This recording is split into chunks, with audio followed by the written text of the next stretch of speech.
Okay, so we'll discuss about what is a procurement.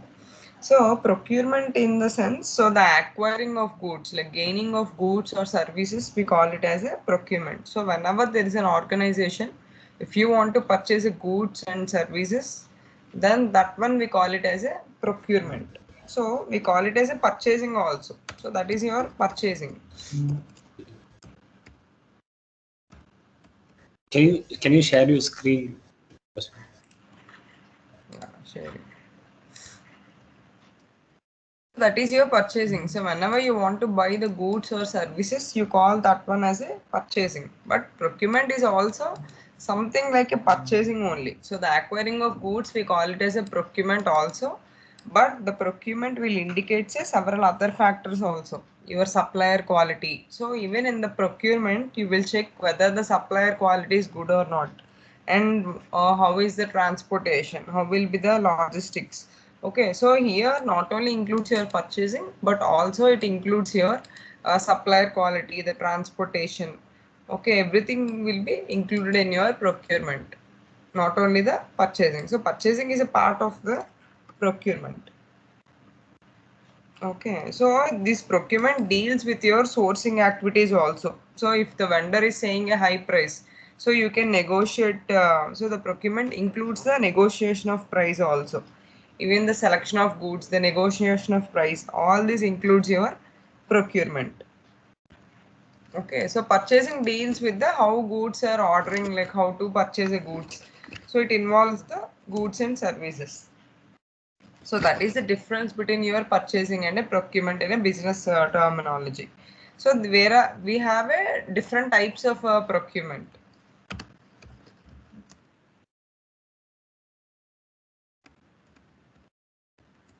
Okay, so one is a direct procurement.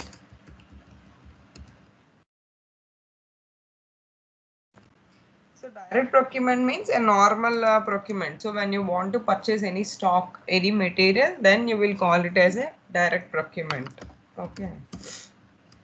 And we have indirect procurement.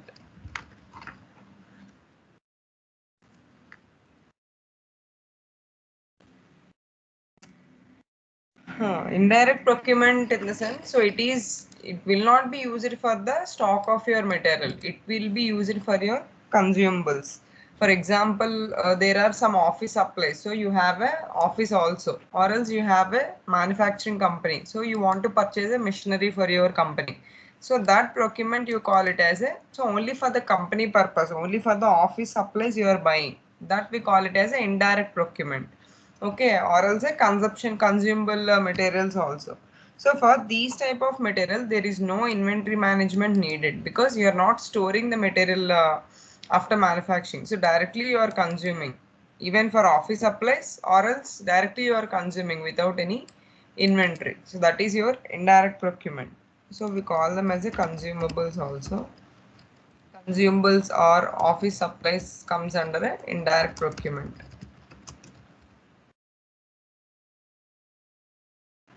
Okay, and then the last one is your procurement of services. So services is not a good, it is a service. For example, you have machinery. So your machinery got damaged. You need a repair for that. You need maintenance for that. So you will procure services from the other company. So you wanted to repair your machinery. So that is how you will procure the maintenance. You will procure the service. Okay, it is not a physical stock. Only the services like maintenance or repair comes under the procurement of services. Okay, so next we'll go what is a we will discuss about what is a procurement to payment cycle. So as a consultant, you have to know what is a procurement and a payment cycle. So procurement to payment. So even sometimes consultant will also called as P2P consultants. P2P in the sense procurement to payment. Okay.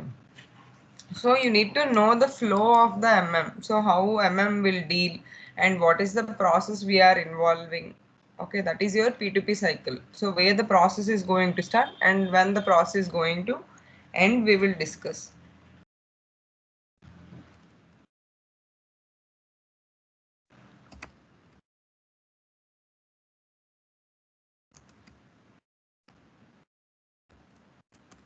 is a procurement to payment. So we'll start with some of the steps here in the procurement to payment. We have the different cycle here. We will discuss all those things.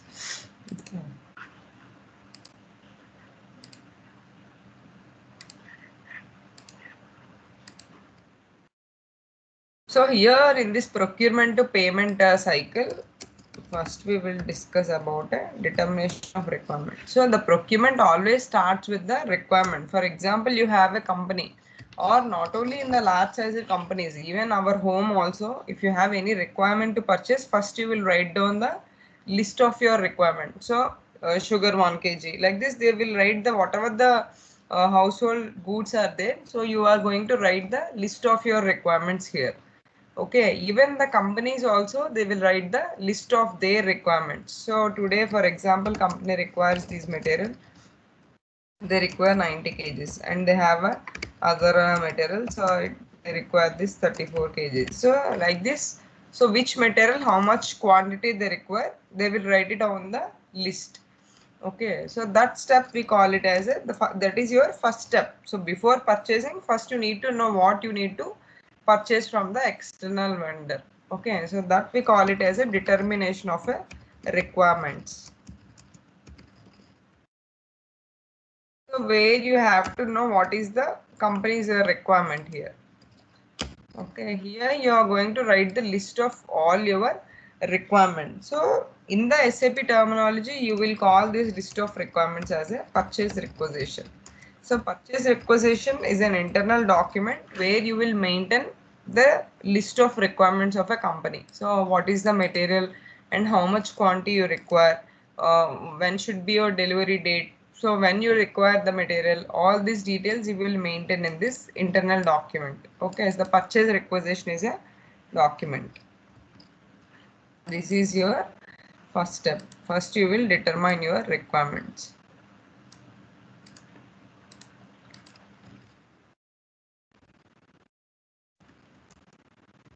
So maintaining as a purchase requisition. And then the next step is your, so after knowing your requirements, you need to, so sometimes there will be approval process is also there. So when you're creating a purchase requisition document, maybe sometimes it requires an approval process. Your manager has to approve. So for example, this is the quantity. So your manager has to approve these quantity. Otherwise, if there is no person to check the quantity, so sometimes they will purchase a more quantity, more than enough quantity they will purchase. So again it would be a loss for your business. Okay, so that is why they will put a purchase requisition approval process also. So your manager has to approve, or your manager or someone has to approve, and then you can use that purchase requisition document for your further purchasing you can use. Okay, so maybe it is an optional. If your client requires an approval process also, you can keep the approval process. Okay, so it is an option. If your client requires, maybe you need to, again, you need to create this approval strategy, release strategy. So that is also one of the configuration topic. We will discuss this approval process also. Okay, so after knowing your requirements, and next step is you have to know what is the price of these materials. Okay, so for example, you require these two materials. You have to know what is the price of these materials also. Okay, so to know the price of different vendors, so one vendor will give you for 100, one vendor will give you for 200. Maybe depends upon the quality of their production. Maybe depends upon the quality or demand of the product. So they will give you at a different prices. So one vendor will give for a different prices, or else it can be same also. So you have to know what is the demand or what is the price of this material in your market. Okay, so how will you know these price? So you will send a document for your multiple vendors. For example, you have a two vendors, or we will maintain a three vendors. Vendor 1 is 1,000 vendor, so vendor 2 is a 2,000 vendor. So we'll maintain vendor 1 and vendor 2.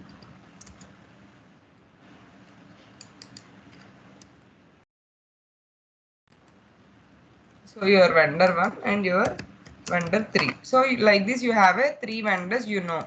Okay, so for these 3 vendors you will send the document to know the price of your material. So that is your next step. So that document you will call it as a request for quotation. Quotation is nothing but a price of your material. So if you want to know what is the price of the material, so you are requesting vendor to send the quotation. Quotation means your price of the material. So what would be the delivery charges and what is the price of these material. So all these price details you are going to have in the quotation document. So you are requesting vendors to send the quotation of the materials. Okay. So you will send the request for quotation document to these 3 vendors. Okay, so to know the price of your materials. So that is the next step. So the next step is you will go for the request for quotation.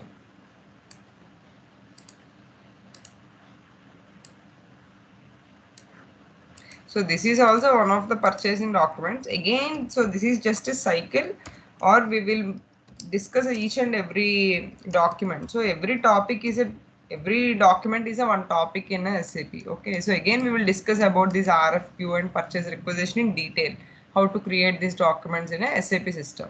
But as of now, I'm telling the theoretical part only, not a practical one. So this we call it as a request for or RFQ.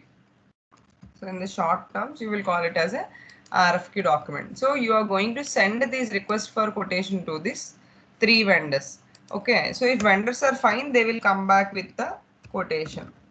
Quotation consists of the price here. So you will come to know what is the price of the material after getting the quotation. So vendor 1 is giving for a 1200 rupees. So vendor 2 is giving for a 1400.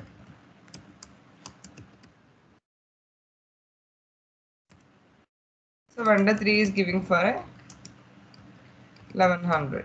So like this, each vendor is giving for a different prices. Okay, so according to the quality. So not only if vendor is giving for a low price, you will not go. So you will see a multiple factors whether vendor is giving for the quality of vendor, whatever the quality is providing. Okay, that is good or not. So how will be the demand in the for the vendor? Okay, the reputation of the vendor also the business will see, because if vendor is good only, the material is going to be the quality material. Okay, so they will see the many other details like the price, quality, and reputation of the vendor, the demand of your vendor in the market.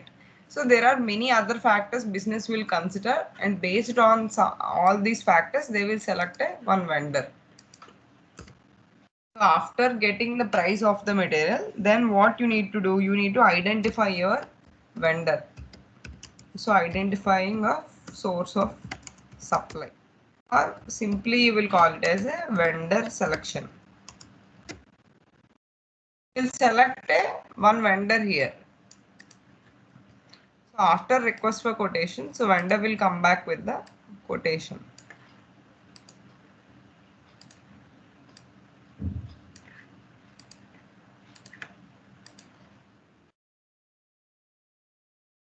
Okay, so vendor will come back with the quotation, and after getting the quotation, what you need to do, you need to select your vendor.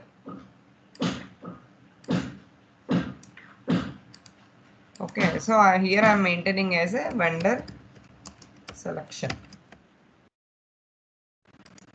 So you will select one vendor here. For example, I am selecting the vendor 3 because this vendor 3 has a more reputation in the market and the quality is also good.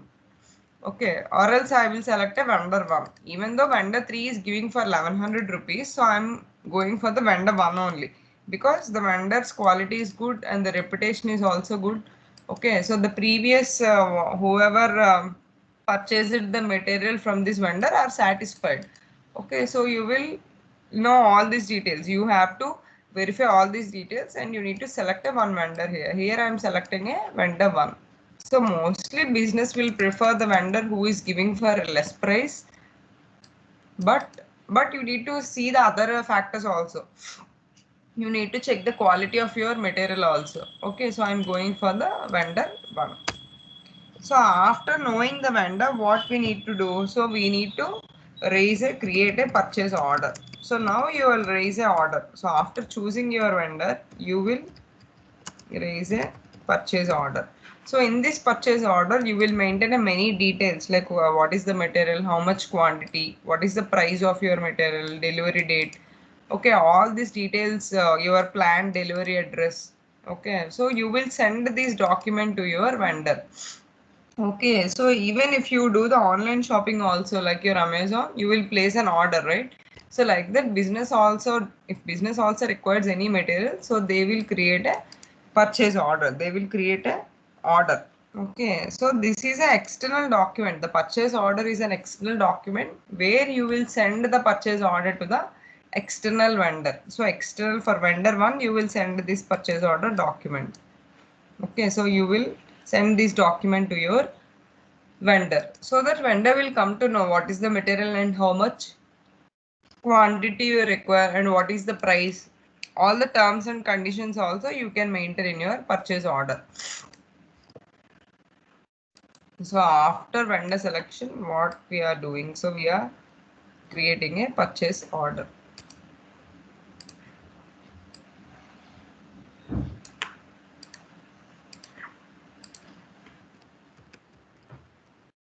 PO in the sense purchase order. Okay, so we created a purchase order. And then the next step is, so you will send this purchase order to the external vendor. So vendor will deliver the material. Okay, so you will get this material for your plant. So ABC and wood 34 kgs. So you will receive this material to your plant or a storage location. So after delivering the material in the SAP system, what you need to do? You need to do the goods receipt. So after delivering of the material, you will do the goods receipt. Goods receipt is nothing but when you are when you are delivering the material, when vendor delivered the material to the plant, okay, then after receiving of the material, you will do the goods receipt. You will post the stock against your purchase order. Okay, that we call it as a goods receipt. And other thing is, even it is a external document. So for the purchase requisition also, you can have the approval. So mostly you are going to have a approval process for this purchase order because it is a external document. So you need to take care of each and every details of your purchase order because you are sending these document to your vendor. Okay, so each and every detail someone has to monitor all your quantity, all the prices, everything mentioned is correct or not. So definitely the approval process will be there. So 99% the approval process would exist for your purchase order because it is an external document, it is not an internal document. So you will send this document to your vendor. Okay, so that is your purchase order. And next, after receiving of your material, you will do the goods receipt. So vendor will deliver the material to the company and then you will do the goods receipt.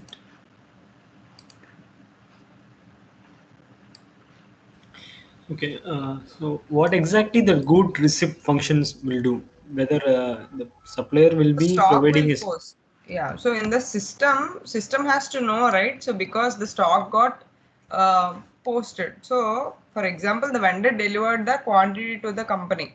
How the system gets to know the quantity was delivered? So through these goods receipt, the system will come to know the stock would be added in your system. For example, for ABC material, you have only the 10 kgs in your company, but you have purchased a 90 kgs. Okay, so the 90 kgs will add for your material. So the plus 90. So the total quantity now would be the 100 kgs. So the quantity will increase when you are purchasing a material.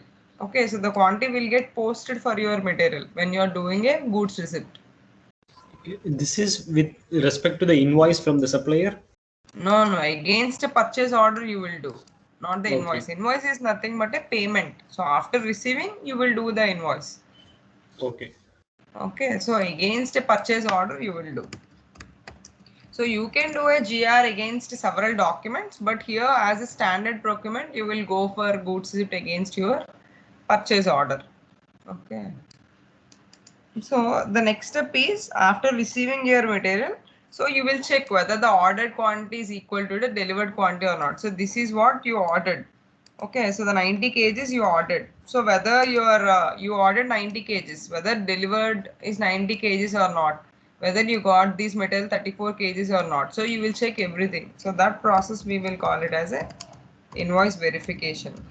Invoice verification means, so you will compare your delivered and order quantity, whether both are equal or not, if there are any price differences or not. So if there are any variances, you will find in the invoice verification process. So after doing the invoice verification, so you will do the payment to your vendor. So that is your last process, paying. So after you are satisfied with the material, you will bill to your vendor. Okay. So after goods is it, you will do the, so mostly payment FI people will take care. So as I am concerned, up to invoice verification we are going to include. Okay.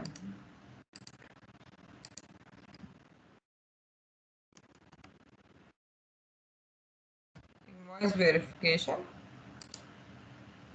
and then we will do the,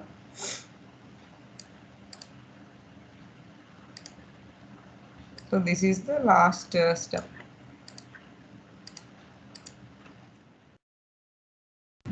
Okay, so this is the cycle, procurement to payment cycle. That is why, so the procurement to payment cycle is starting with your purchase requisition. Okay, so it starts with the requisition and it ends with the, so it is starting with the purchase requisition and it ending with your payment. So that is why the cycle we are calling as a procurement to payment cycle.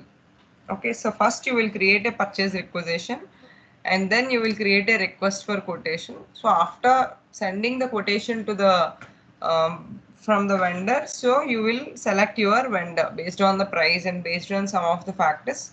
You will choose your vendor and then you will create a purchase order. Okay, and then vendor will deliver the material. So you will check whether the order quantity and delivered quantity is equal or not, and then you will pay to your vendor. Okay, so if you want, I'll maintain the vendor also here. Okay. So mostly we will deal with the vendor. Okay, purchasing activities. Okay, I just want to understand where is the delivery order here comes. Delivery order. So only we have the purchase order, not, yeah, this is the purchase order will act as your delivery order also. So here in your purchase order, you will maintain your delivery dates. So when the vendor should deliver the material. Okay. So here the delivery will not include because it is just a P2P cycle. There are some concepts where we are going to have the integration with sales. Okay, here company is purchasing, but if customer is purchasing, then the delivery will include. Okay, so that process also we will discuss next in the future. We are going to discuss this process also. Okay, so vendor will deliver. So the vendor is the main factor for all your documents. Yeah, so this is your P2P cycle. So, so in the next class, we are going to discuss about your purchase requisition. So what